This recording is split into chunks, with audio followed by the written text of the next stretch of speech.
रात का सन्नाटा था। शहर की गलियों में सन्नाटा पसरा हुआ था और चांद बादलों से लुका छिपी खेल रहा था। 12 साल का आरव खिड़की के पास बैठा आसमान को निहार रहा था।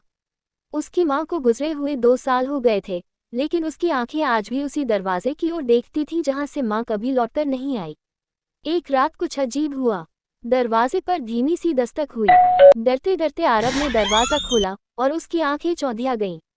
सामने एक औरत खड़ी थी। उसका शरीर एक इंसान का था, हाथ पैर कपड़े चलने का ढंग सब कुछ मानवीय, लेकिन उसका चेहरा वो किसी बिल्ली जैसा था। मुलायम बाल, बड़ी बड़ी आंखें और नुकीली नाक। आरव डरकर पीछे हट गया। डर मत आरव, उस अजीब औरत ने कहा। उसकी आवाज बिल्कुल उसकी माँ जैसी थी, वही नरमी, वही अपनापन। तुम कौन हो? आरव ने कांपती आवाज में पूछा।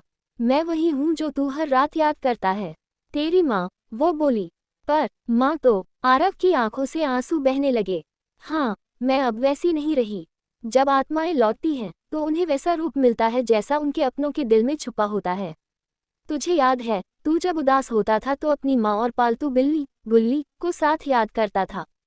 तेरा दिल चाहता था कि माँ और गुल्ली दोनों एक हो जाएं और मैं बन गई। आरव की आंखें फैल गईं। वो धीरे से उस बिल्ली मुंह वाली औरत के पास गया और उसके हाथ थाम लिए। तुम सच में माँ हो? उसने पूछा। उसने मुस्कुराकर उसके सिर पर हाथ फेरा, जैसे माँ किया करती थी। माँ तो हमेशा माँ ही रहती है, चाहे किसी भी रूप में आए।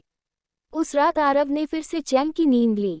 बिल्ली मुंह वाली माँ उसके पास बैठी रही, जैसे पुराने दिनों में। कुछ दिनों बाद जब आरव थोड़ा और खुश रहने लगा, खेलने लगा, हंसने लगा, वो अजीब सी माँ चुपचाप चली गई। लेकिन जाते जाते उसकी खिड़की पर एक छोटा सा पंजा बना गई, प्यार का निशान। क्योंकि माँ का प्यार किसी भी रूप में आ सकता है।